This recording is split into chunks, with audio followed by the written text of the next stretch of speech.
Yeah, okay, guys. We're out here. It's pitch dark. You guys can't see. Or maybe you can. That's half the mound. We're throwing away aluminum slots. You know I've lost my mind. Okay. This is a video for Ruben and anybody that follows Ruben. Okay. Ruben has started working on his car again. And I just figured I'd make a couple, short video saying, hey, congratulations on the career change, even though we've spoken already. But to me, the biggest problem with me being here and you being there, the biggest problem on that car, firing it up, is that harmonic balancer and diamond mark. Me, I would just put something in the hole, go back and forth, find top dead center, I'd put a new timing tab on there, and get a little engraver, engrave the thing on the harmonic balancer, and be done. That's going to be a little tricky, because if you're off by 10 degrees, it's just going to be a problem. So this is what I need you to do. I need you to look at the balancer and measure it across. It can't be a roundabout number, because they come in like 1/4 inch sizes. So you can't just like guess and say it looks like 7. We have to know if it's a 5.5, 5 3/4, 6, 6.5, 7, 7.25, 8, 8.25. Okay, and no jelly beans. We need to know that. Then what you're going to have to do is, at your leisure, you're going to have to go to like Harbor Freight or somewhere, or even go to AutoZone or Advanced Auto. One of the two of them lends tools out, and you need a harmonic balancer puller. It's a flat plate, and it's going to have a series of bolts.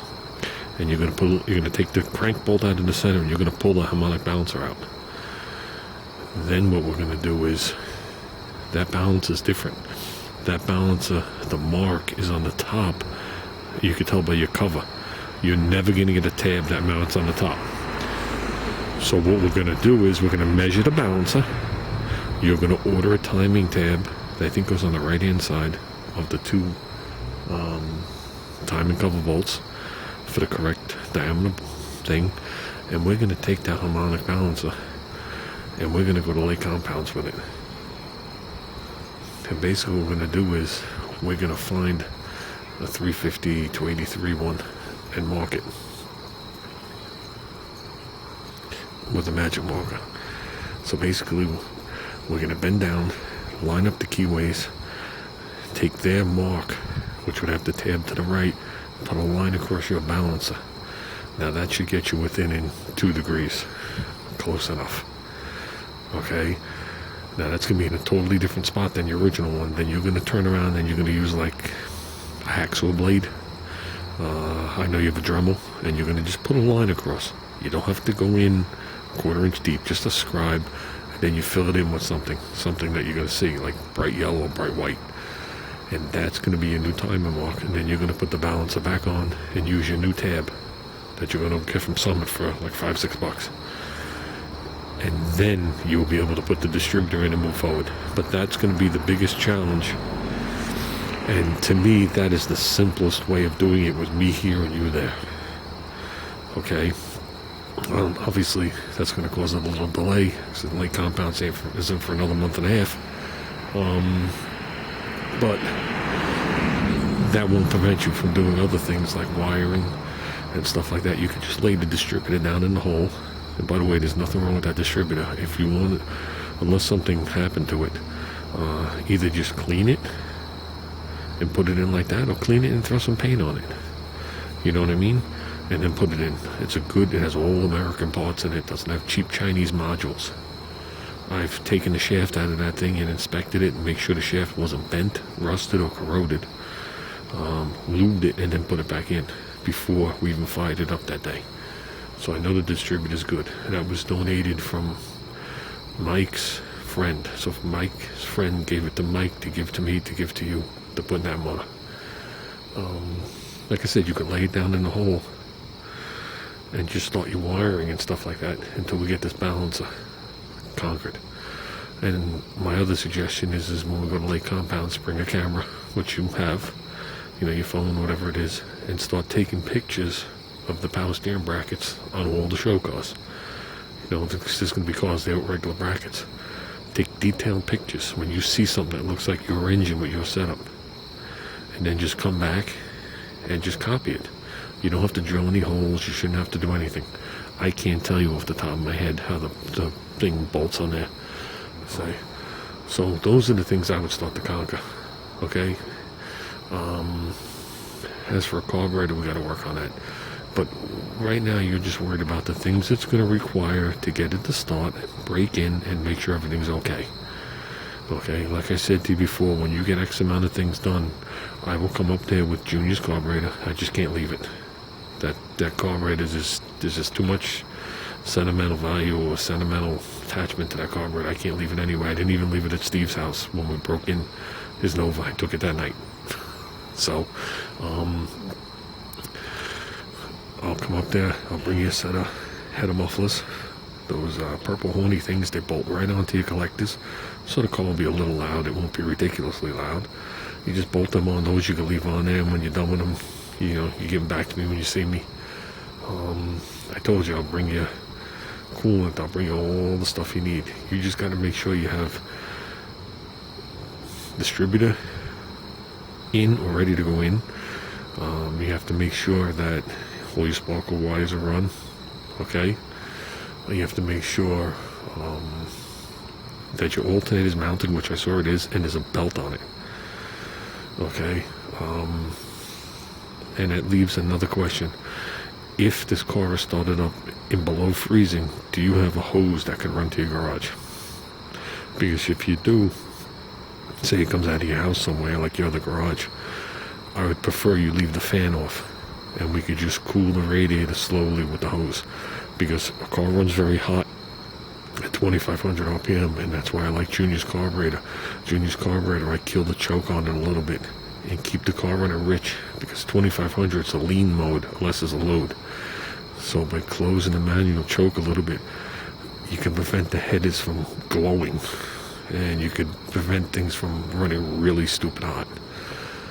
But I prefer to every minute or so you just do a quick whoosh with the hose across the radiator. Now when we did that on Steve's car, he had the fan on there, and it got to the point where everything was arcing under the hood. So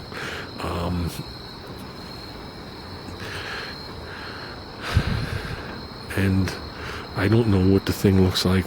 I know what you're talking about, but I don't know what the condition of the oil sender is on that motor at this point.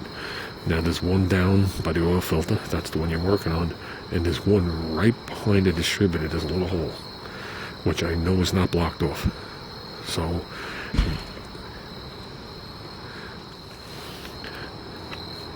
if the one on the bottom isn't totally mutilated, I would suggest leaving it there and just using the one behind the distributor, because it goes right from behind the distributor right through the firewall right to your gauge.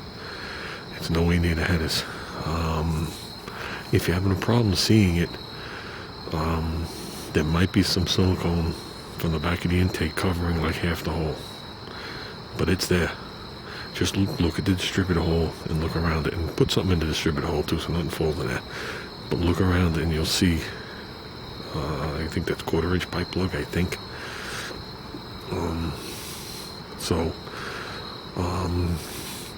As for the temperature gauge,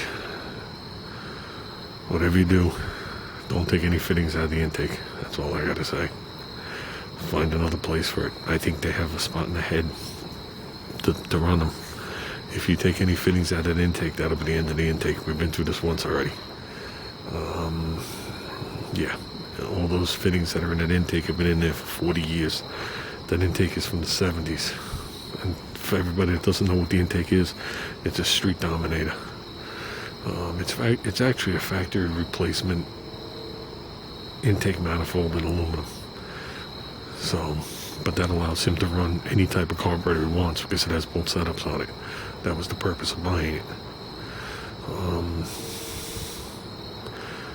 So that's really what you got to do. You do that, we could plan a trip, come up there, fire the car, break in the cam, and we got to hunt you down. I don't know what it looks like.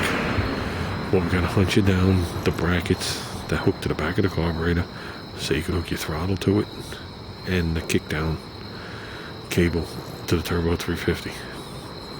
The one you have isn't gonna work. That's for a 6-cylinder. So as far as I know, we never got another one. As far as I know, that's still the 6-cylinder one. So that's one thing you're gonna have to pick up. So that's not gonna keep you from starting the car, but it might be something you might want to look into, find what it looks like, cruise the internet, snap a picture of it, and we'll look at like compound, see if we can find one. And that's it. So like I said, I'll be watching. Just keep making videos. That's the only way you stay motivated. We're in a decline right now in the house with the work on the car. I'm trying to get the windshield molding done. I'm trying to get the roof molding done, and I'm trying to give the car a quick alignment. And that's probably it. I don't know what else I'm going to be able to do at this point. And I'm trying to get my carburetors back for the wagon. So I know that's going to turn into a clusterfuck and cost me $1,000. But I'm trying to get my carburetors back. Plated or unplated, I don't even care at this point. And that's what I said. Nicely. I just need them. I need to move the car. So, okay guys, I'm going in. Like I said, it's Tuesday night. If it was Wednesday night, all this stuff would be gone. People already been here. Said they're coming back. I mean, there's 2 aluminum slots, 2 SSTs, some aluminum here, steel. Got 6 car doors, pieces of roll bar. That's just on this side. 4-leaf springs, a muffler. God only knows why I was saving this shit. The other side has everything. Radiators, all sorts of all this shit was behind my shed. Haven't been able to get behind my shed. These are the Outlander doors. So, okay guys, we're out of here.